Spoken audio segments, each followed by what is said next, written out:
Okay, so home from surgery, resting and reflecting, and I'm watching Connor Beaton talking about what separates the high-performing men in his practice from the good and the great men who are out there really giving it all they got. And he's talking about the ability to basically emotionally and physically regulate. And it came up for me that there's a strong contrast in the way I I perceive and notice things in my life now that I've gotten the noise to signal ratio to really reverse. It really was so much noise on my lines all the time, in part from my circumstances, where I was living, who I was dealing with, what roles I had to play, how I was or more often was not supported in that. And I was always working against such intense headwinds with such a lack of sleep, medical care, social or social contact or like any kind of affectionate tenderness that would sort of be salve on my heart, right? I had none of what I needed to do the job on a good day, and a lot of the time there were forces at play that made sure it was not a good day. So it was so much noise. Another factor in that was my internal environment where I did not have the knowledge, the skills, or the experience to recognize and address and work with what was coming up from within me.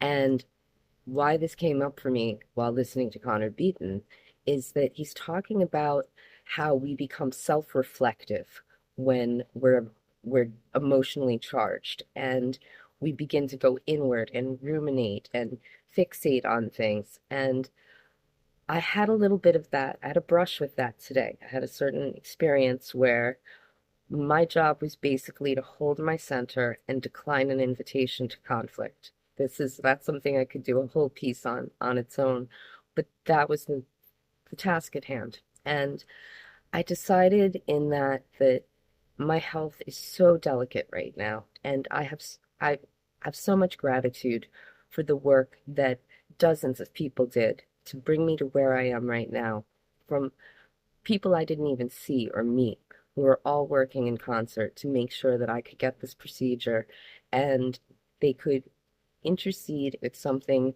that could progress to be very serious. And I'm feeling grateful to live in the day and age where that's possible and I have access to it. And I'm working with a group who's going to make that financially possible for me. Um, and then just these amazing, wonderful people in this warm, generative, and productive environment. I rarely think of the medical field or industry really as any of those things. And I happen to be lucky enough to go to Westchester Medical, where it's an entirely different culture from what we've grown accustomed to as modern medicine in America. And so a shout out to all the good people there and how much the emotionally healthy environment has helped me to feel that I can become more physically resolved through this experience because I'm not surging with cortisol. I'm not frustrated, confused, on my heels, upset, righteously angry at the things that are happening to me at a vulnerable time like that because I've had a lot of experiences with medicine where that has been the case. And I think that it's easy at those times to start thinking, did I say something wrong? What did I do to deserve that? Why is this happening? This always happens, or, whatever that inner script is that can be really detrimental to our state, our stance, the choices we make about how we move and respond to what's happening, our resilience in the face of these challenges, our health, our well-being. It is so deep in the roots of that I really, I'm really glad I had everything I had to get here. And I had one person who was acting in contradiction to that and inviting me to conflict. And I'm going to say it again. I declined the invitation. We can, most of the time, decline an invitation to conflict. If somebody is actively assaulting you physically or cornering you or blackmailing or coercing you, you do need to be more responsive. There are situations in which you can't just decline the invitation to conflict. But I think a majority of what arises is optional. We can RSVP no. Like, so um now that I'm in a place where I don't have these conditions and I have done the work to learn how to change my inner landscape, my stance, my responses, it's amazing how in that high contrast situation, it's so obvious to me. One, the company we keep, this has been a big theme for me. Company we keep really determines the quality of our lives. It shapes who we are. It has an impact on all these things I'm talking about. Um, it it doesn't necessarily have to change the way we feel or respond. We do have control in that domain, but it will bring up emotions. It will trigger responses. It will have an impact. And we're we're one body mind continuum. What we're thinking and feeling is going to create physiological responses. What feelings we have in our body are going to give rise to emotional experiences and thoughts. And I'm talking about the thought level of that process where I could see very clearly like this is not healthy for any part of that system. It's not going to create a better environment around me. It's not going to help me to hold a sound stance. It's not going to allow me to remain responsive because what happens is if there's conflict and we perceive a threat, even unconsciously, it'll activate us to flight, fight, or freezing. And it requires that we be aware of those signals as the cascade begins to tip off. And it's really about being with the feelings. And I know we say feelings and emotions interchangeably, I do, but in this case, I need to distinguish one from the other. The emotions are the sadness, the joy, the right, these things. The feelings are my stomach's tight, my shoulders are coming up, my jaw tenses, right? So we'll just work with those definitions for this moment here. Um, I was having the feelings in my body that I needed to go. My heart rate went up very quickly. I could feel my veins constricting and then surging, and my stomach started to flutter, and I felt foggy around my head, and I felt like something was spurring me to action, and I was like, no, no, this is my signal to step away and go into my toolkit and say, what do I have here to help me come back and be present and stay grounded and hold my center? I don't have to do anything about what's being dished out. I don't have to put it on my plate. I have to make sure I keep my plate clear. Like, no, I'm not taking that on. And it it really again felt different in my body when it first kicked off and I felt like I was on my heels and I was ready to like coil and spring back in a reactive way. No. And then it felt different when I stepped out and I sat with the feeling. I let it come up and work through me. And what I noticed was my brain got busy making up a story about it, my mind. I don't know what my brain was doing.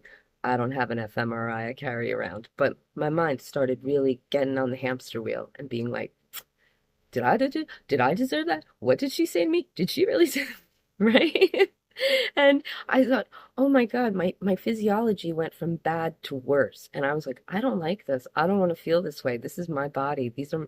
This is my mind and these are my thoughts. I can choose what to do. And it was in, again, declining the invitation from my own lesser angels that I basically could say, I'm not getting on that ride. Because once I'm on that ride, I can't decide to jump off the roller coaster mid go. It's not, that's not sound.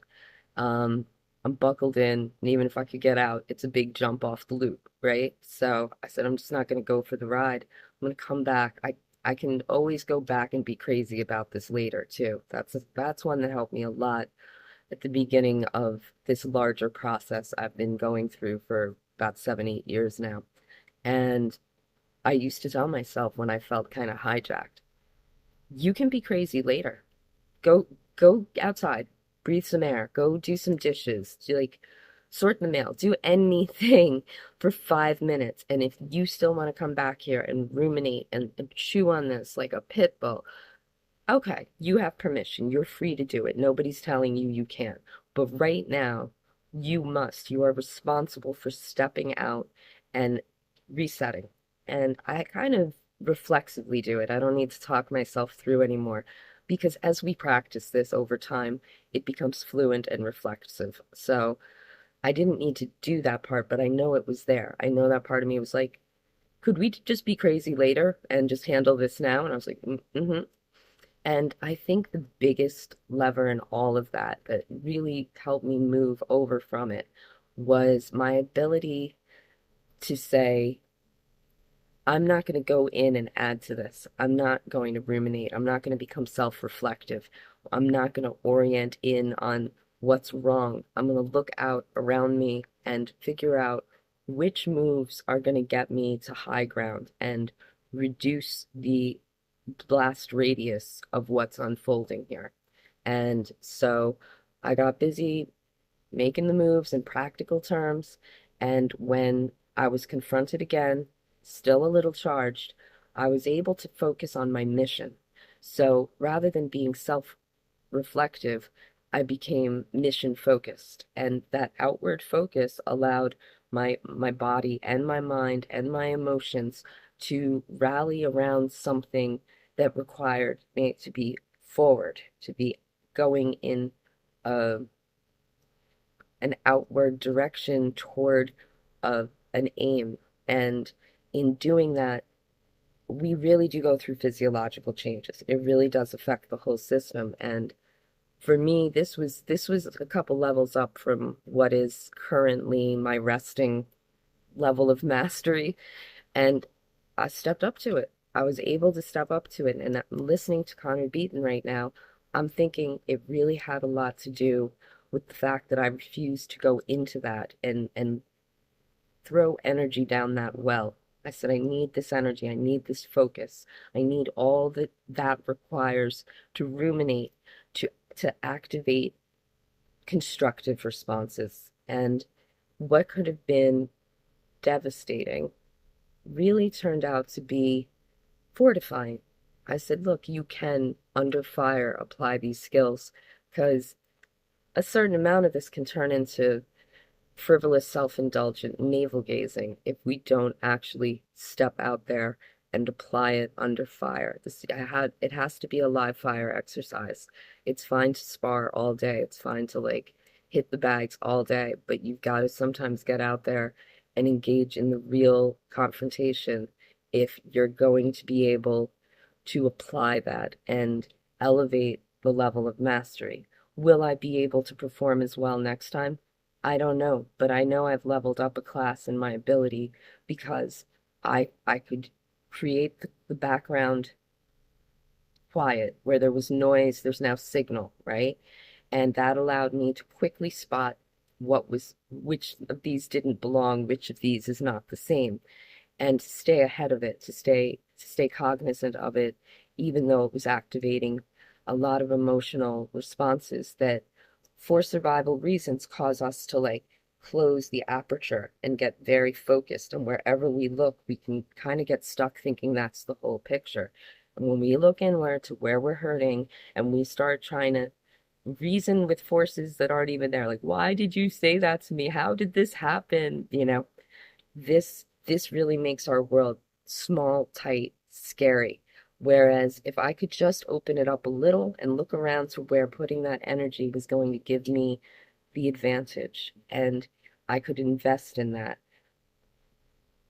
I really felt that that shift was so powerful that I think that once we've gotten to the place where we can reverse the noise to signal ratio, when we can get more practiced in creating that little bit of space and taking a beat, when we can get along. I think this is one of the more, um, this is sort of like a next level lever for gaining much greater advantage and being able to transmute potential disaster into actual benefit may not be the word, but there's growth. There's the ability to reduce the collateral damage. There's the ability to create ground for other things where all of that would be lost if it was just trigger go, right? If it just fell right into it and got stuck on it and ruminating and focused on the negative feelings that ultimately are there to activate us to respond in our own best interests. But because we have a poor match between the environments and the conditions in which those responses were evolved and the world in which we live right now, right, it becomes maladaptive to just move with that. There is not an actual animal trying to eat me. It's just that my system doesn't understand the modern world and has that interpretation. So that's why I say lesser angels rather than demons, because they are trying. They're just not, they don't have the intel and they're not quite wise enough to understand that that response that kept our species alive for eons is actually going to be counterproductive to our interests in the here and now. And so, yeah, I just wanted to unpack the experiences I've had today and yesterday and realize that even though I'm really in a very compromised state, I'm literally, I don't think I've been out of surgery for just over 24 hours, and I have a lot of work to be back in fighting form physically, fully. But even in that state, under pressure from people who have a lot of influence over me. I was among people who are significant in my life when this was going on, and that always ups the ante a little bit.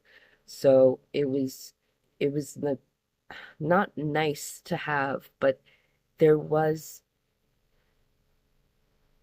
there was something about the experience of being called to step up a level and doing it because subconsciously my system now knows that idea of like I can't handle this is a lie. It's a self-limiting belief that is untrue because I've done it. And that's another reason that being able to focus outward and become mission oriented is so helpful because when we go out and we do level up our game, our subconscious really starts to have to question the belief of I can't do this, I can't handle this, this always goes this way. Does it? Is that so?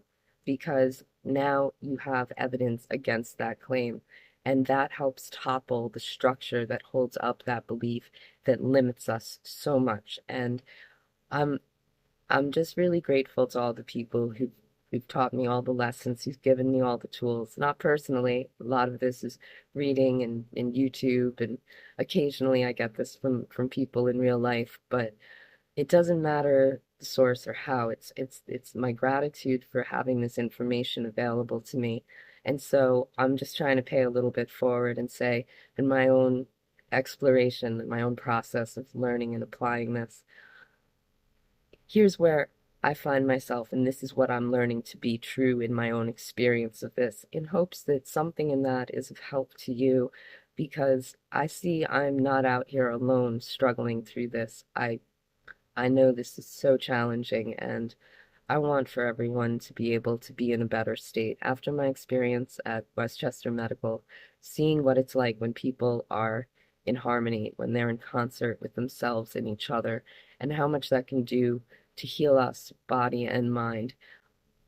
I feel like with some of that overflowing, I wanted to capture it here, put a little cork in it, and hand the bottle over in case there's something there you can pour out and make use of. So I hope that you are moving through your challenges and progressing with ever greater mastery and ease, and that it allows you dignity and peace, because that was something I did have to coach myself through today, where I said, you have an opportunity right now to react, to respond to what's coming up from within you and let it make the choices. Or you can choose to act in a way that will allow you to feel sound and dignified in the way you comported yourself, in the way you moved through this and how it all worked out. And that's a little bit of icing right there, is you get to be like, I couldn't fix the problem, and there are things that are unresolved, and it was unpleasant, and now I have to operate from a different paradigm because of what was required of me. But I also do get to claim that I did take care of myself, and I did myself proud. Honestly, it's we don't want to be vain and egoic and too sure of ourselves, but I think we sometimes overcorrect and forget to say, yeah, you know what? I want to do things that make me feel proud of myself, and then I want to take a moment to acknowledge it so that those messages are going into not only can we take apart the self-limiting beliefs that really sabotage us, but we can also learn to be loving and encouraging with ourselves, as I think a lot of people who deal with this tend to be with others and or want to be at a minimum. Sometimes we're in too much pain to do it, but I think most of us who struggle at this level really do want to do well by other people. And I think we need to remember to put on our own masks before we help the other passengers, really. And some of that is saying, okay, you did the hard thing. You acted to make yourself feel dignity and a proper kind of righteousness. Like that was right. I did that right. I did the best I could from the best place for the best reasons I could summon. And in the end, I do feel good about that. So my system knows, oh, that's the good thing. And it will unconsciously orient to that more readily anytime this comes up again for me in the future. Will I be able to be clutch and handle it? Who knows? That's, it's hit or miss. You never know when you step into that ring what you're going to get. But today, while I can say you should see the other guy, I'm a little beat up, but man, you should see the other guy. I mean, I the other guy wasn't the person in this. The other guy was my impulses. I just turned around and was like, nope, we're not doing that. And I walked away with my destructive instincts kind of standing there flabbergasted and at a loss. And I was like, yeah, that's the other guy, not the person who's engaging you in conflict. It's it's this stuff. So yeah, I think we need to try to give ourselves a little credit. So if only because our subconscious will be like, oh, that's the good thing we're supposed to do. It's almost like training an animal. If you punish an animal for doing the right thing or you don't signal that that was good and desirable, they're not going to keep doing it. And it's through this reinforcement that the animal of our subconscious will begin to work with us, that dog will hunt, right? So, all right, that's a lot. I wanted to try and encapsulate as much of that as I could briefly because it was quite a, I don't know how to put it. It was a high contrast experience for me in terms of what I've known and what I could expect from a situation like that historically, and what I was able to do today because of mostly because of that moment I took to stop and regulate and to turn my focus outward to what I could do. This is this is so much of it. It's maybe half the battle. And so I want to highlight that and wish you well in enjoying the little wins, the little moves forward, the little graduations. Graduation is connected to grade or gradual. We're moving through this progressively, and wherever we are in this, it's good to know what is possible at different levels or be reminded of where we've been in the process. So wherever you are, I wish you continuing progression. I wish you greater ease and better overall health and well-being because it's all one thing. So here's to inner accord and greater health and greater ability. All right, I'll leave it there. Thank you so much. I look forward to seeing you again in the next round. Take care.